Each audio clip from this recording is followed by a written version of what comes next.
それでは1番をお選びいただいた方、リーディングを行っていきます。今回のテーマは夜の妄想、夜のちぎりスペシャルです。あなたと迎えたい頂点の景色、絶頂の景色ということで見ていきます。あの人の妄想を今回も見ていきましょう。よろしくお願いします。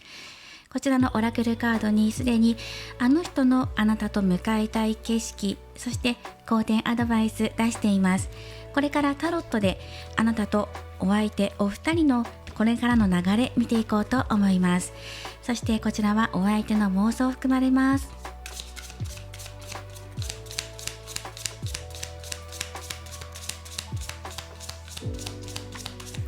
お相手はあなたとどんな景色を 見たいと思っているのか、こちらを見ていこうと思います。お相手から見たあなた、どんな風に見えているのか、タロットでもらっていきます。はい、では見ていきましょう。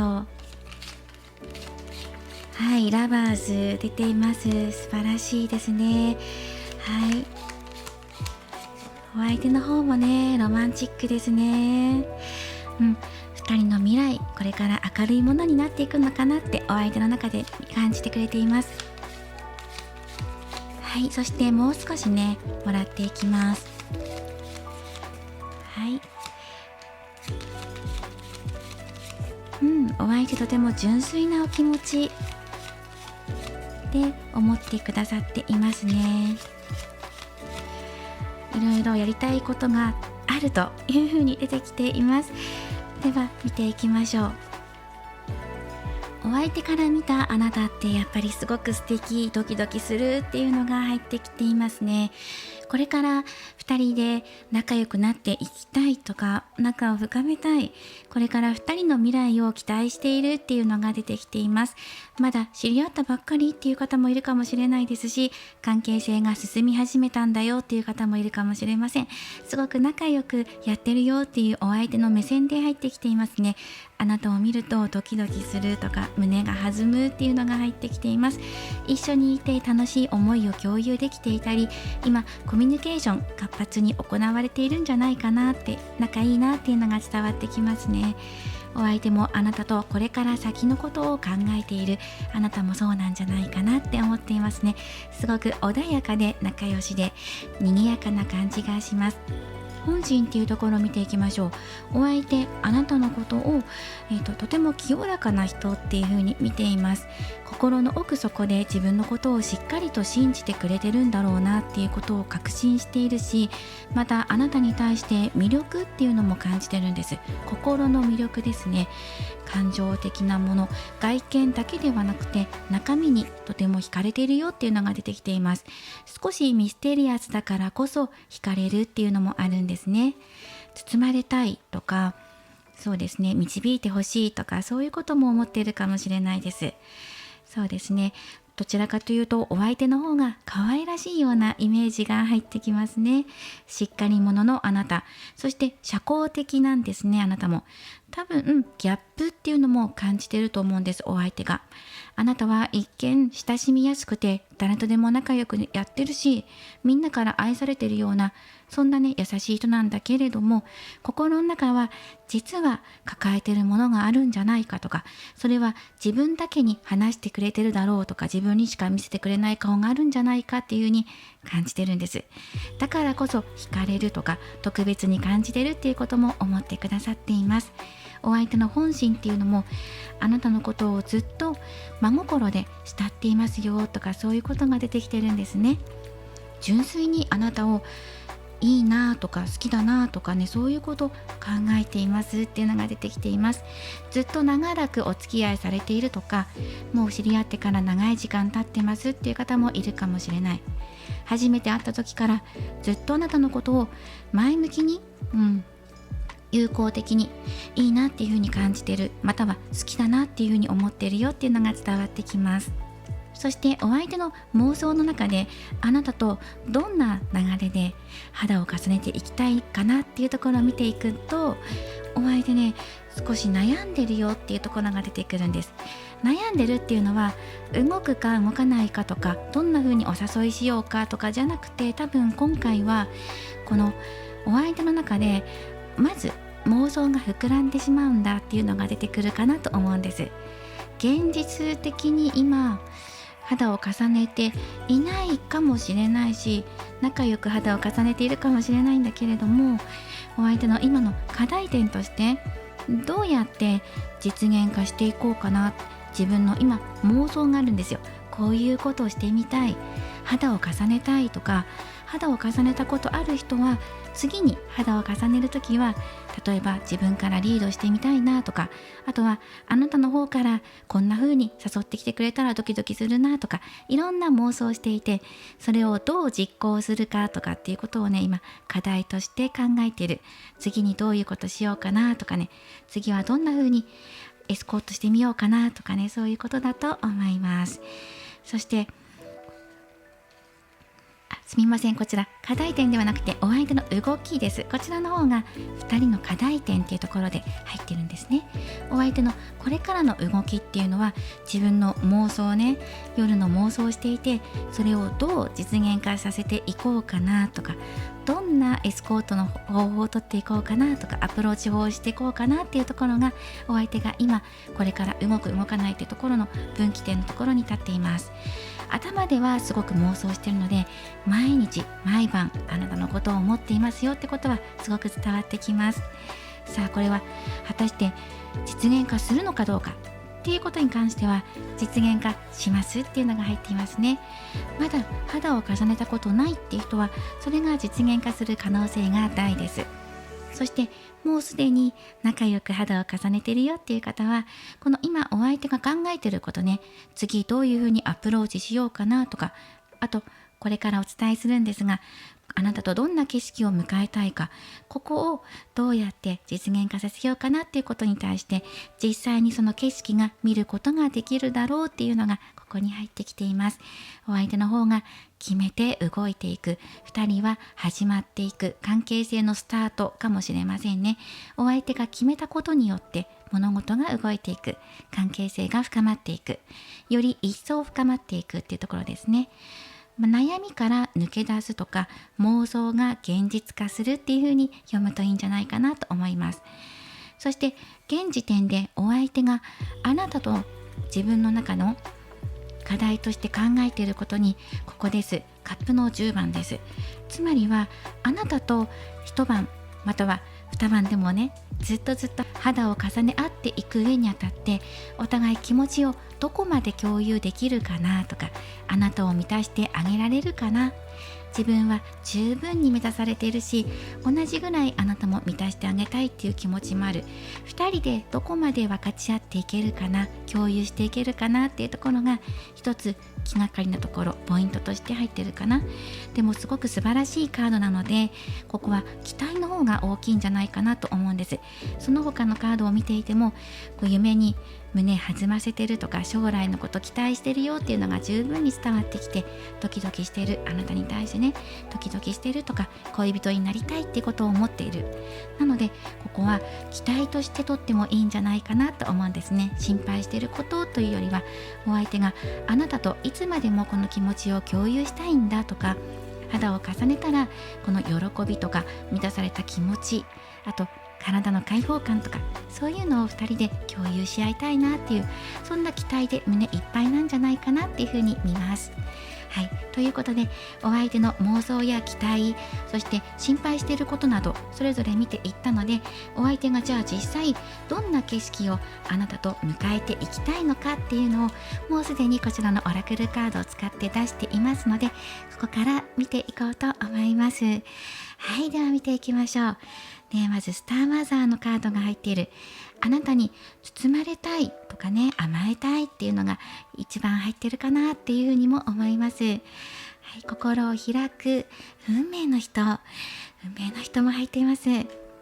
ラブ、そしてこちらもシンプルにするっていうカードも入っています。こちらからお相手の見たい景色もらっていきますね。お相手が伝えたい、そしてあなたと一緒に迎えたい景色っていうのが、ここ深く愛し、そして癒される景色をあなたと一緒に見たい。そんな絶頂を達したいっていうところが出てきています。共に乗り越えることでお互い豊かになりたい、そして喜びを分かち合える特別な存在、お互いそうなりたいなっていうことが出てきています。そしてあなたにだったら心を開けると思っているし、もう先延ばしにしたくないんだ、そしてもう決めたいんだってことが出てきています。一つね、大きな決断っていうのが入っているので、なかなか関係性が進展しなかったっていう方だったら、お相手がもうね、先延ばしにしたくないってことを言ってるので、ここでバシッと決めるかもしれません。そしてあとはここですね、シンプルにあなたのことを愛してる、それだけなんだ、もうそこに尽きるんじゃないかなと思います。ラブ、シンプル、運命の人っていう風に入っていて、まさに自分の運命の相手なんだと。そして体の相性もいいっていう風に思っている。まだ肌を重ねたことないって人もね、お相手の妄想の中で、あなたとだったらきっと今まで経験したことない絶頂の景色を見ることができるんじゃないかっていう風に入っています。そしてあなたと肌を重ね合うことによって、その瞬間を楽しみたい、そしてリラックスしたいっていうのも入ってるんです。肌を重ね合うことでリラックスにつながるんだと、心が解放されるとか癒されるっていうのが、リラックスっていうことの意味につながってくるかなと思います。そしてあなたのことをとっても大切にしたいって思ってるので、この自分の愛をどうか受け止めてほしいとも思っています。心を開いて受け止めてほしい。そしてそのままのあなたが十分素敵なので、今のままで素敵です。だからそのままでいてください。ありのままのあなたを見せてください。ありのままの裸のあなたでいてくださいってことかもしれない。そしてこちらのスターマザー、自分が思っているよりもあなたははるかにお相手から愛されています。そのことを伝えたいっていうふうにお相手からのメッセージで入ってきています。そしてこちらですね、こちらのシャドウキャットとラッキーカラー、こちらの3枚のカードからお相手が今あなたに伝えたいこととして出しているので、これをもらっていこうと思います。はい、まずラッキーカラーは緑です。そしてこの2枚のカードからお相手が伝えたいことをお伝えしていきます。まず軽やかな心、クリア、そして勧誘っていうことが入っている。ワクワクしている、嬉しいとか喜びを抑えきれない気持ちでいっぱいだ、そんな気持ちをあなたに伝えたい。そして何も心配していることは自分にはないんだよ、期待していることの方がいっぱいなんだ。そしてお誘いについて考えているところがあります。あなたからのお誘いに乗ってみたいと思っている。ぜひともお誘いしてほしいって思ってるかもしれないし、自分の方から誘おうかなっていうのも考えてるかもしれません。すごく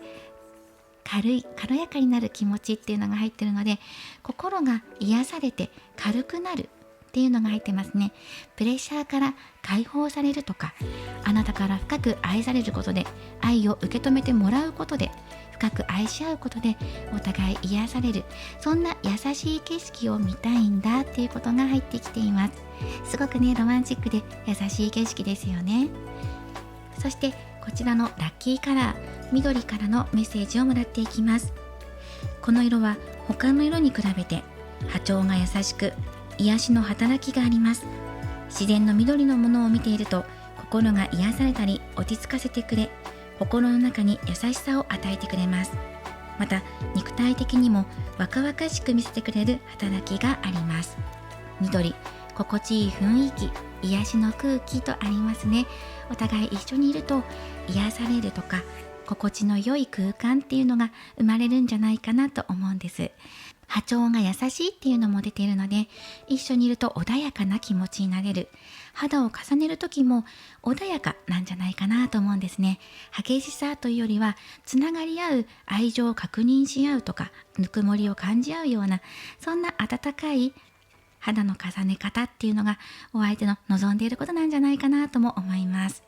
ではお選びいただいたオラクルカードからのメッセージです。こちらは好転アドバイスとしてお受け取りください。こちらはあなたの外の世界ではあなたを夢見させ、そして心の中、内なる世界では目覚めようとしている。心を見つめると本当の自分の声がわかりますというメッセージなんですね。あなたの心の中の声に耳を傾ける。そうすると目覚め、気づきというのが得ることができる。逆に一方で外の世界ではあなたに夢を見させるような出来事があるだろう。そんなメッセージです。こちらもこれからのね、何か予感させるようなメッセージになっていますので、ぜひお受け取りください。ラッキーカラーは緑なので、植物の緑を取り入れてもいいですし、カラーとして取り入れていただいてもいいと思います。今回は夜の妄想、夜のちぎりシリーズ、あなたと向かいたい絶頂の景色ということで、お相手からの願望とメッセージをお届けしていきました。これからもリーディング動画を投稿していきますので、高評価やコメント、そしてチャンネル登録をよろしくお願いします。ではまた次回の動画でお会いしましょう。最後までご覧いただきありがとうございました。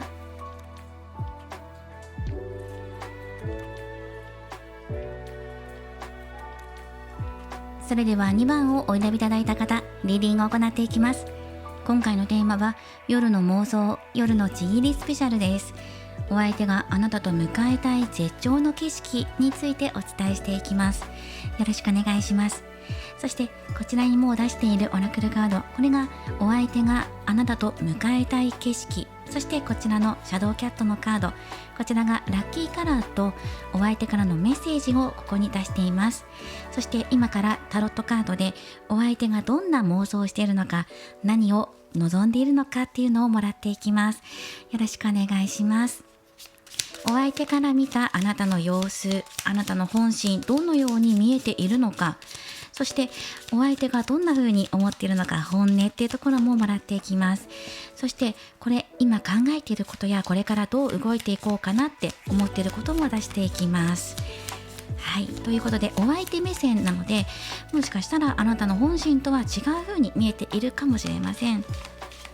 では早速もらっていきましょう。お相手から見たあなたです。はい、そして次ですね、お相手自身のこと。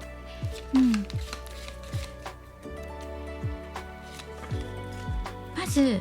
ここにカップの9が入っているので、満たされた気持ちとか願望成就っていうのが入ってくるんですね。なので素晴らしいなっていうふうに、まずお相手の今の状態ですね。そしてここが本心の部分です。お相手自身の本心、そしてこの後ですね、今期待していることやまたは恐れていること、そしてこちらがお相手が今後どのように動きたいと思っているのか、そして最後こちらの1枚ですねでもらっていきましょう。いいですね、こう勝利を運んでくるワンドの6番が入っています。で、必要であれば深掘りでルノルマンカードをもらっていこうと思っています。で、早速ルノルマンカード出していきます。お相手の本心でまず1枚もらっていこうかなと思っています。そして今お相手が恐れていることや期待していることとしてワンドの3番が入っているので、これは大きく期待してもいいんじゃないかなと思っています。大きな不安っていうのは今のところね出ていないかなと思います。まずはお相手の本心1枚深掘りで魚のカードですね。もしかしたらもう1枚出すかもしれないので、ここにルノルマンカードを置きます。まずお相手から見たあなたっていうのがとても可愛らしいとか、一生懸命頑張ってるっていうところを見てるよ、応援してるよっていうのが入ってきてるんですね。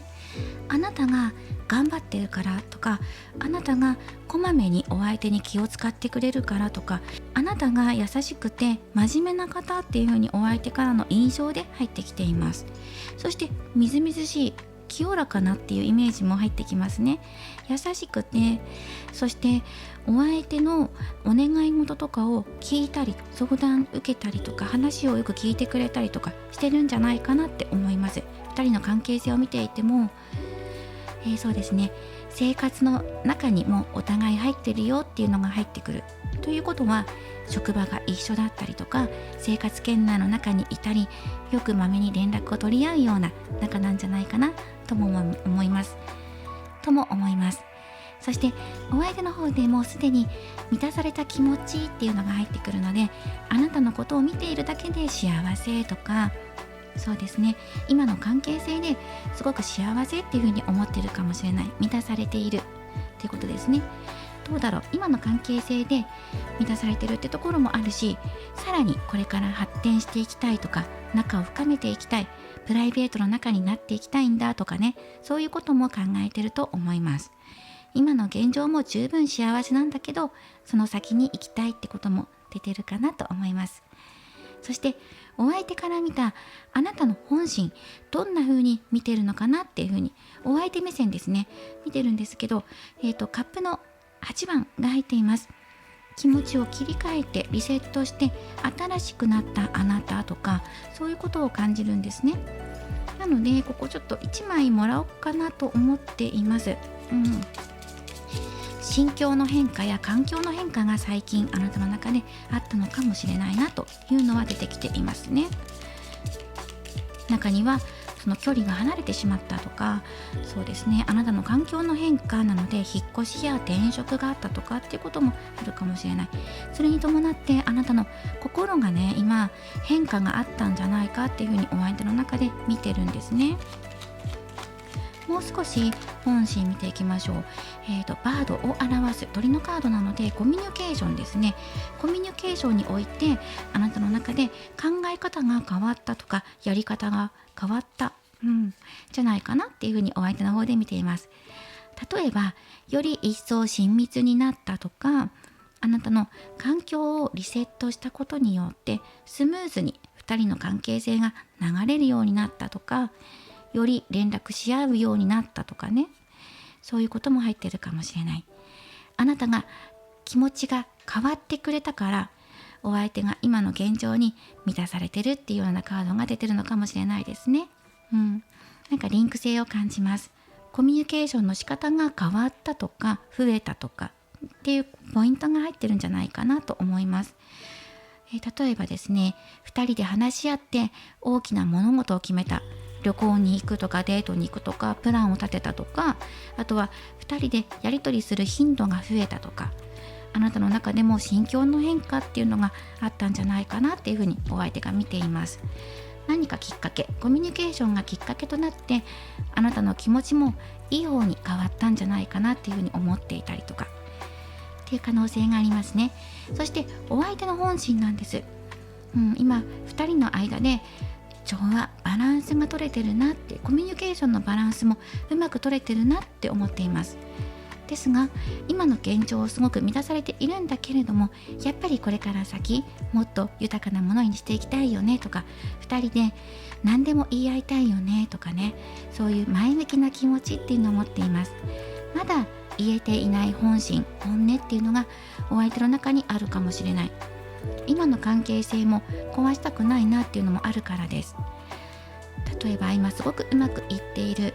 でこの人が告白しようかしないか、交際するしない、恋人になるならないってところで一歩踏み出せずにいるのかもしれない。まだね、話せていないことがある。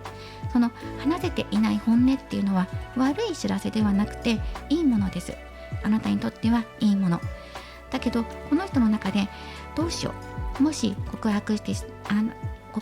てあなたに振られてしまったら今の仲いい関係性崩れてしまう。だから今一歩踏み出せずに今の関係性を十分に味わっているっていう可能性もあるし、勇気がなくて言えないだけじゃなくてね、今の状態もう少し楽しくして楽しんで、そしてそれからもう一歩踏み出してみようかなって、あとはあなたの気持ちにもう一歩近づいたらとか、もう少し踏み込んでお互いの本心を少しずつ出していきたいなとか、そういうことを考えていると思います。隠してるっていうような表現をしてしまうと、何か悪いこと隠してるのかなって思うかもしれないんだけど、ここはね、悪いこと考えてるとかではなくて、まだね好きだっていう気持ちを言えていなかったりとか、まだまだね話し足りない本音ってところ、踏み込んでいきたいところがお互いあるんじゃないかな。そしてお相手の方はそういう風に見てるよっていうことです。そして今心配していることや期待していることっていうところでもワンドの3番入ってるから、さあこれから先の未来どうしていこうかなっていうところなんです。そしてお相手がじゃあ実際どんな動きを見せるんですかっていうところだと、やっぱりここペンタクルの8が入ってるので、毎日やっぱりあなたとのこれまで通りの、接し方を変えずにいるんじゃないかなって思います。そして誠実な気持ちを伝え続けるっていうことですね。これはコツコツカードって言われてるので、ここにもねペンタクル3番が入ってるので、やっぱりどちらかの気持ちがいっぱいいっぱいになってもいけないし、お互い程よいバランスを取りながら、同じ気持ち、同じ度合い、同じ距離感で、そしてやっぱり連絡を取り合いたいとか、コミュニケーションを交わしたい、これから毎日おはよう、おやすみとか、そういう一言だけでもいいから交わし合いたい。日々お互いそこにいるんだ、存在してる、つながってるんだってことをかみしめたいっていうことがお相手思ってるんじゃないかな。そしてこれからも変わらずね、誠実な気持ちであなたに接していくよってことが出てきています。はい、ということでこちらですね、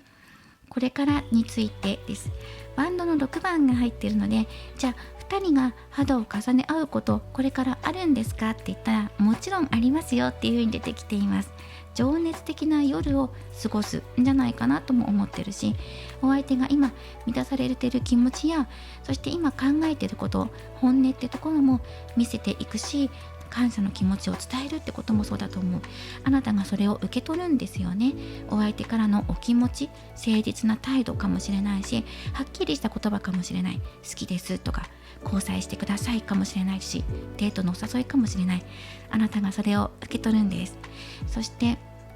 喜んで受け取ってくださいっていうようなメッセージも伝わってきます。すごくね、未来期待しているよっていうお相手のメッセージが込められていました。ではこの後、ここにあらかじめ出していたオラクルカードより、お相手があなたとどんな景色を見ていきたいのかっていうのをこのカードからもらっていますので、お伝えしていきます。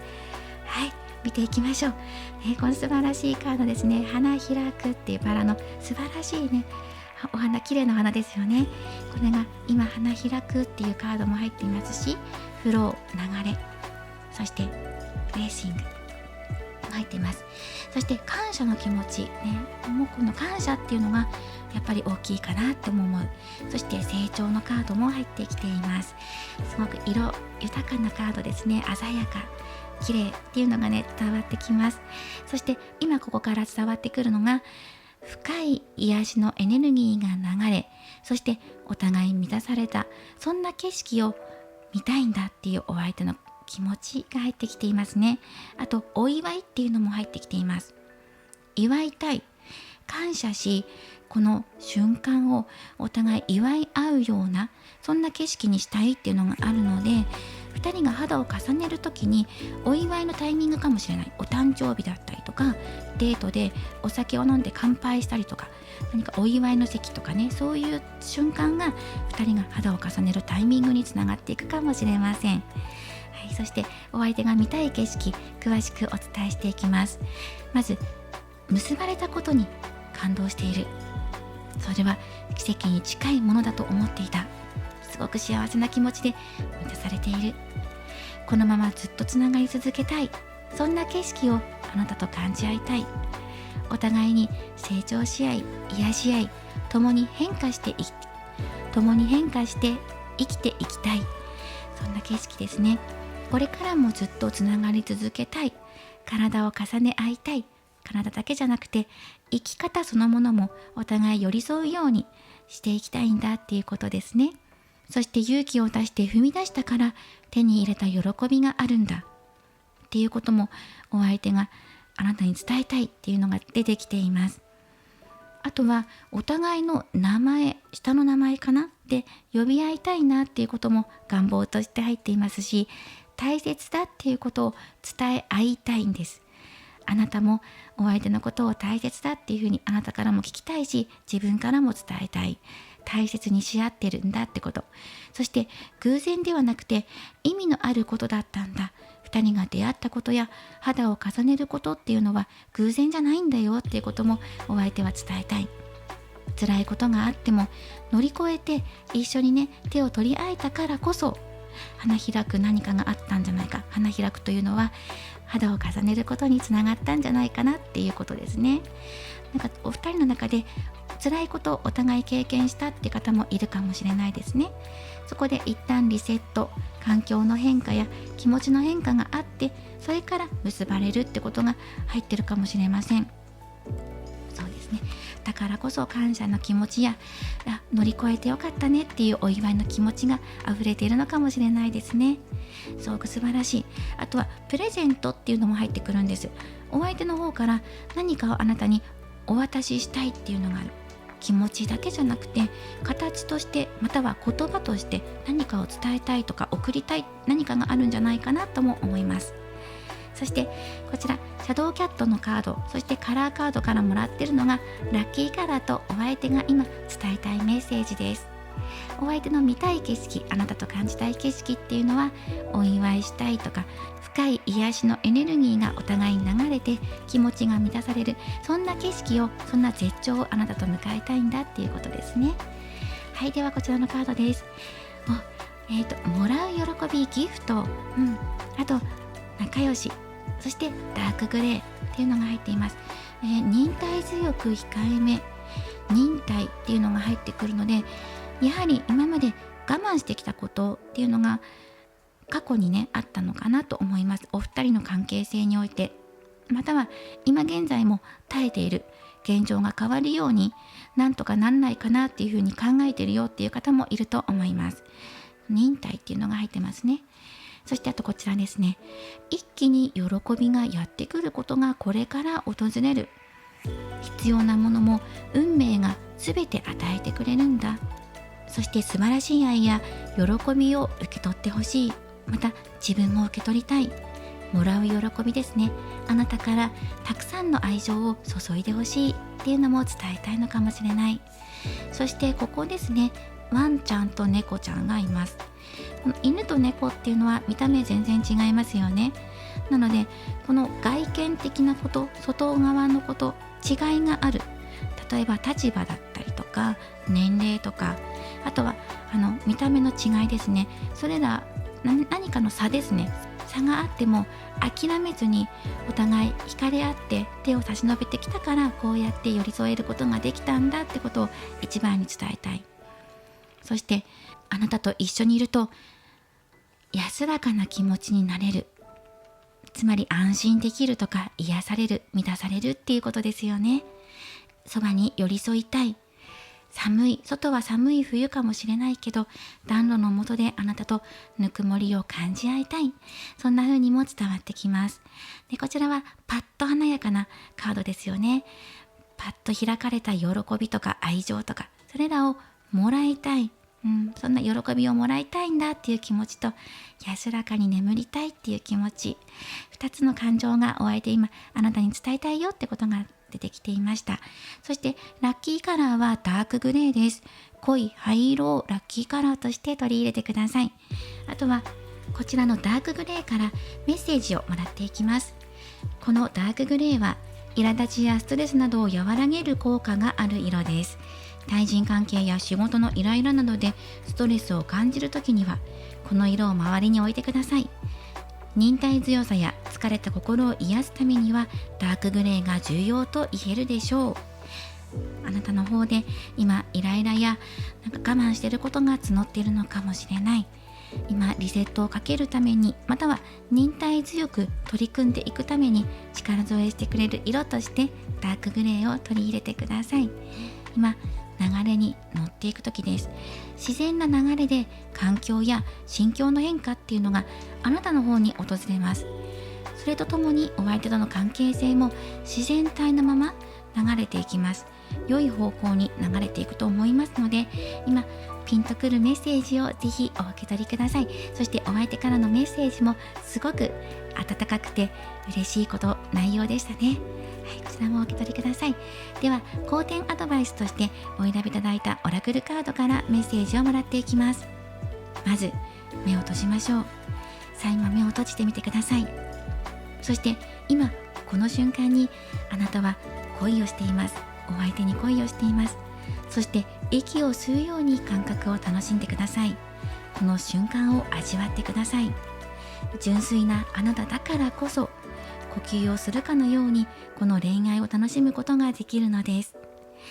そんなメッセージです。目を閉じて深呼吸してリラックスしましょう。そして目を閉じたらお相手の顔、そしてエネルギーや温かさっていうのを感じてください。想像してください。そこから今あなたの気持ちも温かい気持ちで包まれるのではないかなと思います。はい、この純粋なあなただからこそできることなんだよって、呼吸することって自然に皆さん行っていますよね。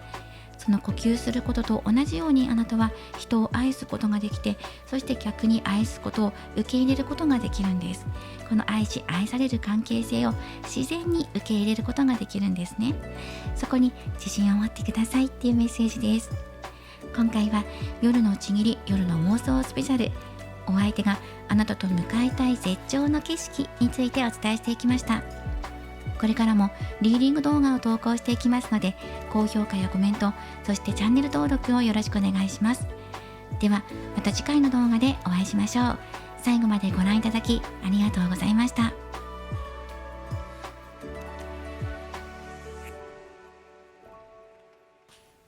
それでは3番をお選びいただいた方、リーディングを行っていきます。今回のテーマは夜の妄想夜のちぎりシリーズスペシャルです。お相手があなたと向かいたい絶頂の景色についてお伝えしていきます。よろしくお願いします。こちらはお相手があなたと向かいたい景色、そしてお相手からのメッセージ含めてオラクルカードを出しています。これよりタロットカードを使ってお相手から見たあなたへの気持ち、お相手がどう思っているのか、そして今後どんな動きがあるのか、どうしたいと思っているのかっていうお相手目線でカードを出していきます。お相手から見たあなたはどう映っているのか、ぜひこちらのカードから見ていきましょう。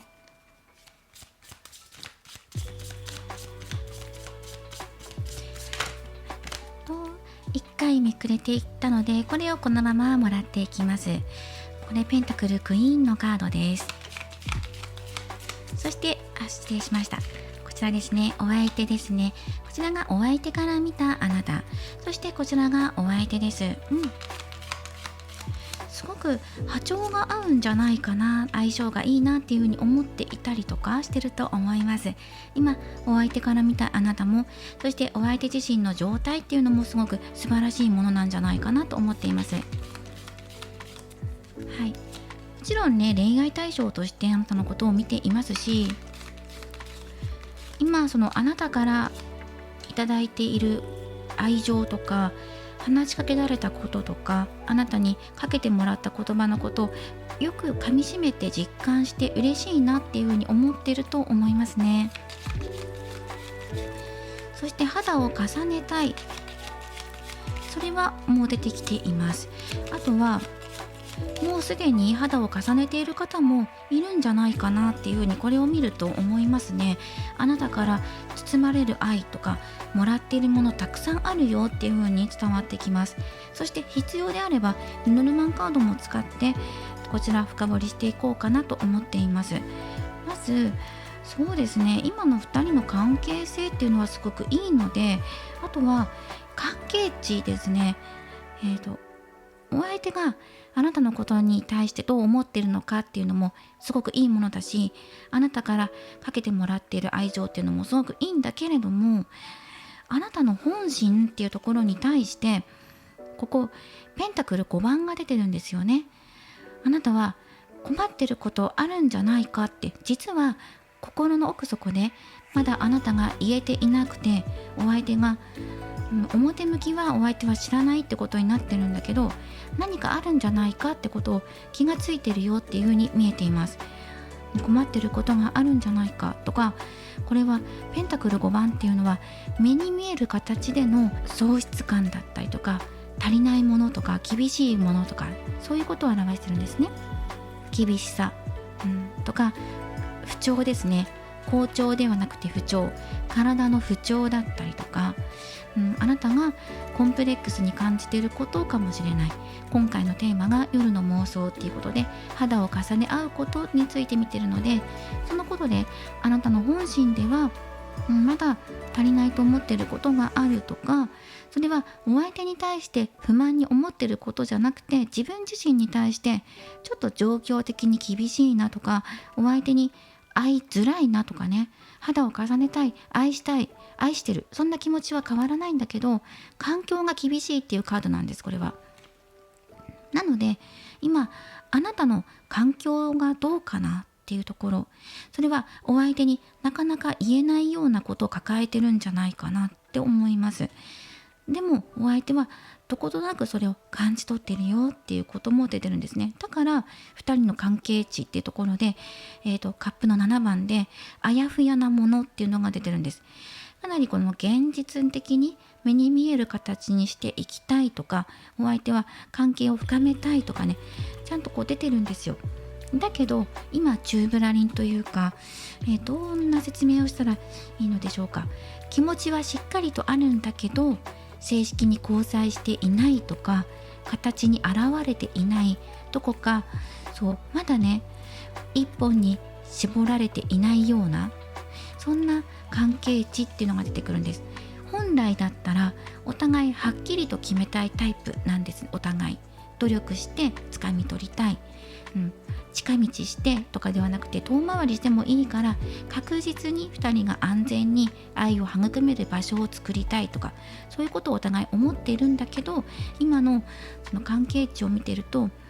その願いとは少しかけ離れたところにいるのかなとも少し思います。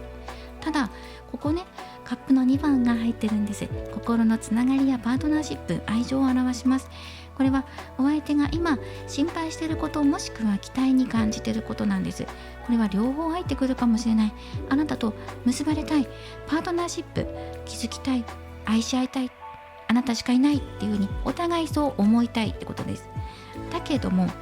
今の関係性やあなたの本心ってところで見ていくと、それが叶っているのか、本当にそうなのかっていうことで、愛し合ってもいいのかな、いいよねってことを確認したいのかな、または期待してる、そうなりたいって願っているっ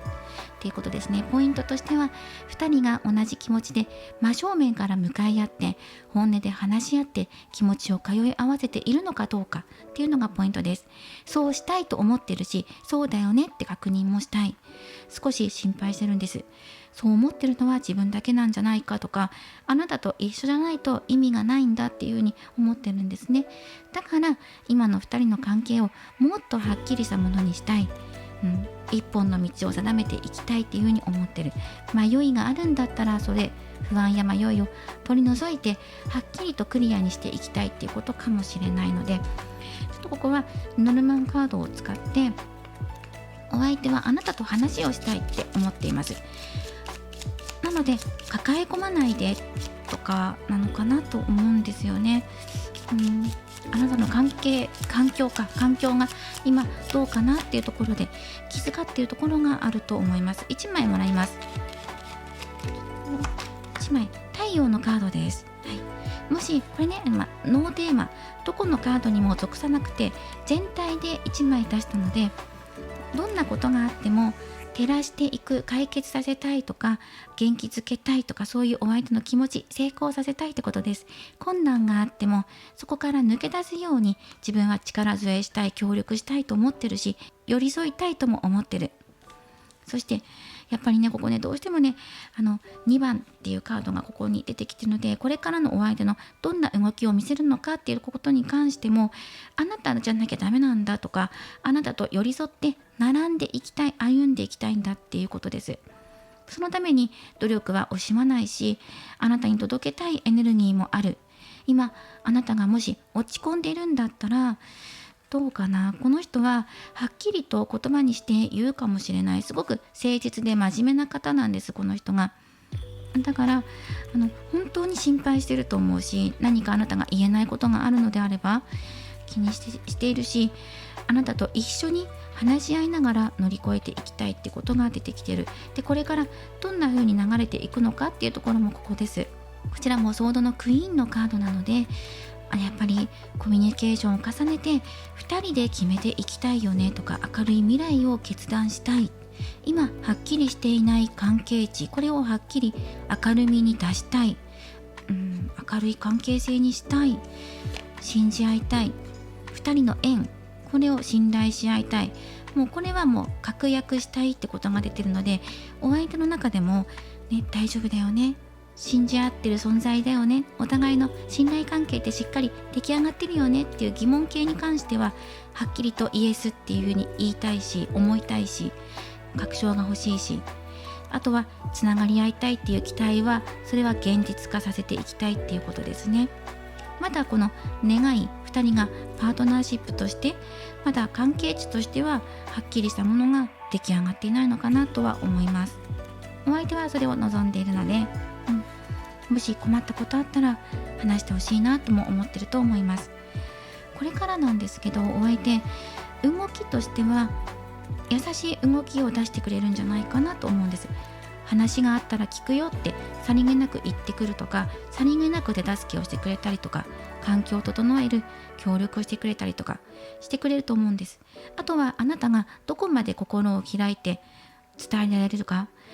伝えてほしいとは思ってないんです。あなたがもし自分の中で解決したい、自分の中の問題なんだって思ってるんだったら、そっと見守るよというふうに思うかもしれないし、いや本当は本音聞いてほしくて助けてほしいと思ってるんだったら、言ってくれたら助けるよっていうふうに思ってると思います。ここはお相手があなたの動き方を見て対応していくと思います。でも優しいですからね。何か不安に思ってることがあってなかなか言えない、どうしようって思ってるんだったら言ってっていうふうに思ってると思います。絶対それは解決する方へ導いていくからねっていうふうに思っていますね。あなたが何について悩んでるのかなっていうのも1枚ね、ノルマンカードで出していきましょうか。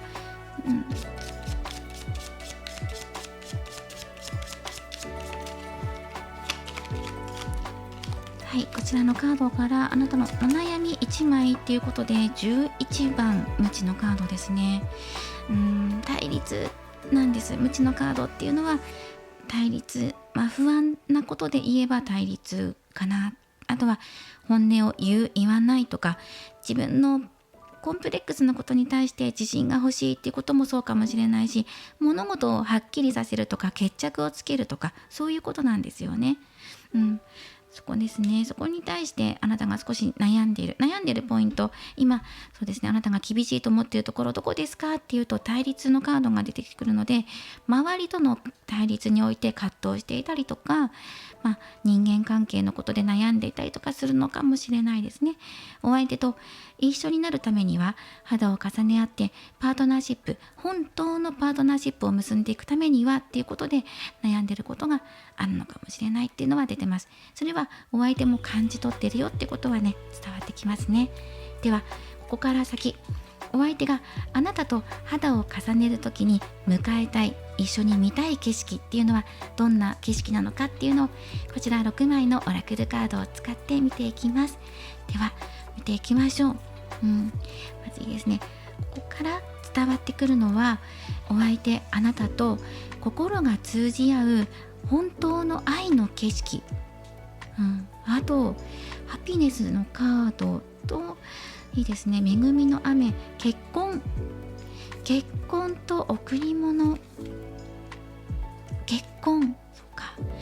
もしかしたらこの結婚っていうのね、ワードにピンとくる方もいるかもしれない。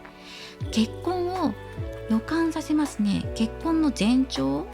ハピネス、幸福、2人で波に乗りたいとか、寄り添っていきたい、幸せに向かって泳いでいきたいっていうこともここに出てきていますし、そうですね、追いかけたい、諦めずに続けていきたいとか、そうですね、あと贈り物ですよ。なのであなたに何かを贈りたい、それは結婚っていうのが出てくるから、結婚を視野に入れていたり、この方ね、現実的な方なんですよ。考え方も現実志向なので、あなたと結ばれて気持ちだけじゃなくて生活を共にするとか、安定した生活を送りたいとか、生活の中にあなたっていう存在がいてほしいとか、例えば遠距離で SNS でやり取りしていて気持ち好きだよとか、そういうことを言い合うだけじゃ満足できない方なんですよ。やっぱり体もちゃんと結ばれて、そこに気持ちが乗っかっていて、そして周りの環境も良くて生活も安定している、でいずれ結婚したいっていうことも視野に入れてるんじゃないかなと思うんですね。これは何か幸せな結婚とか結婚の予兆っていうのを感じますね。で太陽のカードも入っていたので、そしてあなたっていうのも結婚するならあなたっていうことを意識してるのかなとも思います。はい、ということで何かこれ予感っていうのがありますね。結婚を予感させる何か、その結婚じゃなくてね、交際かもしれないですね。このパートナーシップを結ぶっていうことで強くお相手が意識しているところがあるかもしれないなと思います。で、あなたと迎えたい景色ということで恋する気持ちが高まって愛し合うこの喜びを実感したいんですよ。実感です。妄想で膨らませてるだけじゃなくて、もうちゃんと噛みしめたいっていうのがお相手の迎えたい景色です。あなたと肌を重ねることによってまずすごく幸せなんだっていうこと、これを確認したい、実感したい、感じたいってことですね。もう自分の体に響かせたいってことです。そして気持ちを確認し合って幸せな気持ちで満たされたい。あとはこちらですね、浄化と癒しの雨っていうのが入ってくるので、あとはこちらのミンタカ、このカードも水辺っていうのが入ってくるんです。水辺の落ち着きっていうのを表すカードなので、水っていうのが共通して入ってくるかもしれないなと思います。涙だったりとか、2人で水に触れるとか、なんでしょうね、雨の日にデートをするのかもしれないし、水がキーポイントとして入ってくるかなと思いました。海とかね。はい、でそしてまず浄化と癒しっていうカードが入っているので、お互い浄化し合う、2人が肌を重ね合うことによってそれは魂が浄化されることであり、気持ちが癒されることにつながっていく、落ち着くんだっていうこと、そしてその癒しの後に新しい空気、新しいエネルギーを取り込む、それをあなたと一緒に迎えたい、新しいなんでしょうね、関係になりたいとか、気持ち新しくなる、新鮮な気持ちになるとか、肌を重ね合って絶頂の後に新しい気持ちになりたいんだってことを伝えたいのかもしれない。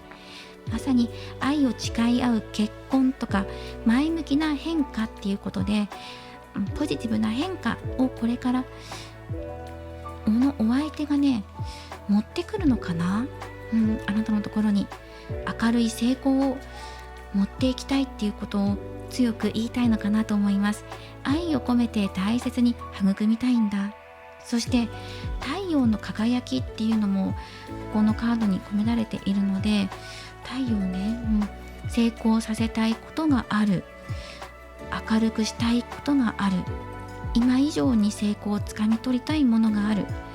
家庭を築きたい、そのための準備ができているっていうこともここから伝わってきます。肌を重ね合うイコール結婚とか交際ってことに考えてるんじゃないかなっていうふうに伝わってきますね。かなりこのハピネス、幸せ、そしてパートナーシップ結ばれることをですね、2人揃ってなきゃダメなんだよってことを強く言いたいのかなっていうふうにお相手は思ってるんじゃないかな、と思いました。あとはこちらラッキーカラーとお相手から伝えたいこととしてもらっていきましょう。まずラッキーカラーは黄色です。黄色ですね、明るい色。そしてあとは追いかけるとイエス、歓喜のジャンプも出ています。どんなことがあっても諦めずに夢を追いかけたい、幸せに向かって2人で追いかけていきたい、揃ってね夢に向かって進んでいきたいんだっていうことと、いつまでもあなたを追いかけてるよっていうことなので、好きな気持ちは変わらないよってことを強くね言いたいのかなと思います。そしてイエス、あなたがもう大丈夫、もう十分だよ、満足してるよ、幸せだよっていうまで諦めずにずっと続ける、飛び続けるよっていうことを伝えています。イエスって言いたいのか、言ってほしいのか、お互いイエスって言い合いたいのか、喜びのイエスですねっていうカードが出てます。イエス、あなたがいいよっていうまで諦めないよっていうのも伝わってきます。そしてこちらのイエローのカードからメッセージをもらっていきます。黄色、知力が湧いてくるほどの光。華やかに輝くこの色は、喜びや生命力、希望という意味合いがあります。気分が落ち込んだ時は、あなたの助けとなります。生きている喜びや明日への希望を与えてくれるので、自信を持って進んでいけるでしょう。自信がないときは黄色取り入れてください。そして太陽の輝きっていうメッセージのあるカード、そして太陽のルノルマンカードも出ていたので、日光浴や太陽モチーフのものを身につけるのもラッキーアクションに入るかなと思います。ひまわりも太陽の形に似ていますよね。なのでぜひ今このタイミングを逃さないようにっていうメッセージなのかもしれません。そしてこちらですね、お選びいただいたオラクルカードからあなたへの好転アドバイスとしてメッセージをお届けしていきます。すべてのものはあなたの中から生まれる。自分自身を誇りましょう。そしてこのポスターにあるメッセージ読み上げていきます。私の中の光はあなたの中の光を尊重します。私の光はあなたの光。お互いを尊重し合う、そんなメッセージかなと思います。そして全てのことはあなたが育んであなたの中から生まれていく感情、これからの関係性、未来、全てがあなたは自分の人生を自分で紡いでいく。なので自分に自信がない、コンプレックスに思ってるっていうところは取り除いて、自分自身に自信を持ってください。なぜだったらあなたは今までも自分の人生を生きてきたし、育んできたし、自分の感情を持って過ごしてきたからです。それが全て経験値となってこれからの未来に紡いでいくことになりますから、自信を持って、そしてお相手に頼ってくださいねっていうのも出てきたので、困ってることあったらお相手の力を借りてください。今回は夜のちぎり、夜の妄想シリーズスペシャルです。お相手があなたと向かいたい絶頂の景色についてお伝えしていきました。これからもリーディング動画を投稿していきますので、高評価やコメント、そしてチャンネル登録をよろしくお願いします。ではまた次回の動画でお会いしましょう。最後までご覧いただきありがとうございました。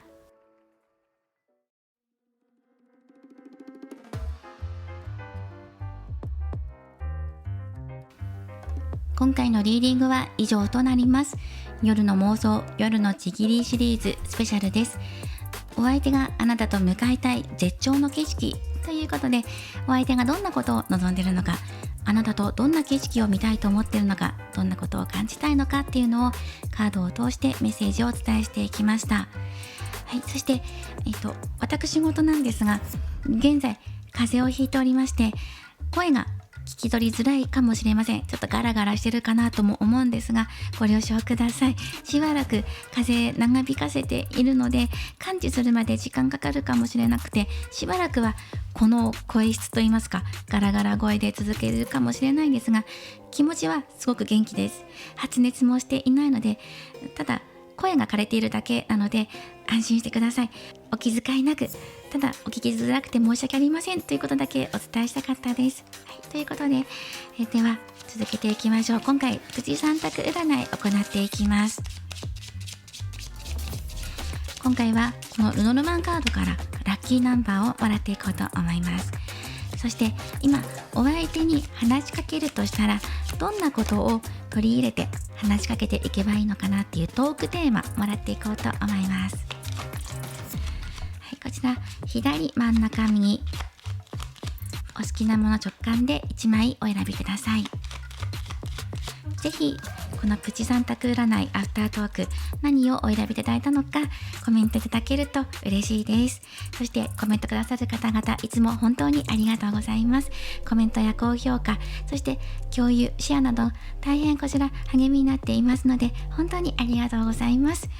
はい、ではお選びいただいたでしょうか。早速見ていきましょう。今回は左をお選びいただいた方から順番に見ていこうと思います。左の方、ラッキーナンバー13です。そして子供のカードです。まずお子さんっていうのがテーマになってくるので、子供向けの子供に流行っているキャラクターとか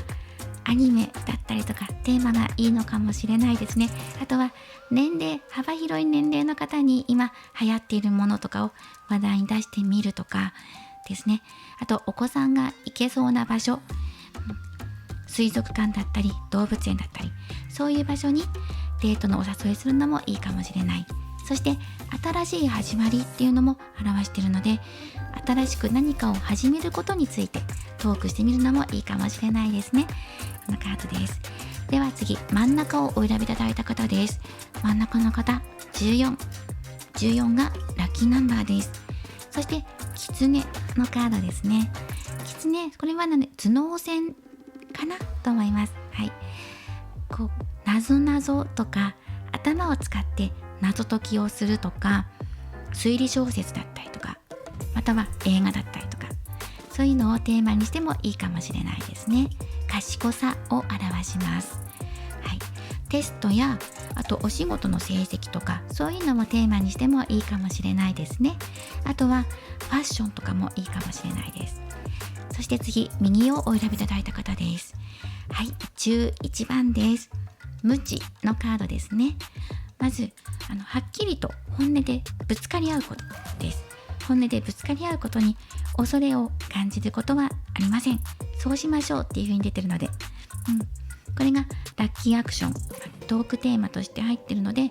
言いたいことがあったら不満としてぶつけるんじゃなくて、柔らかく伝えてみたりとか、お願い事として伝えてみるのもいいかもしれない。そして不満だけじゃなくてね、願いを伝えるっていうこともいいと思う。本音トークをしましょうっていうことなので、お互いの気持ち、本音で話し合うってこともいいと思うし、例えば映画一つの作品について本音で語り合うとかっていうこともいいと思うので、お相手の本音を引き出すっていうのもテーマとしていいと思います。どんな題材を使ってもいいから。ということで、こちらまで引き取り入れてください。ラッキーナンバー今回ね、全部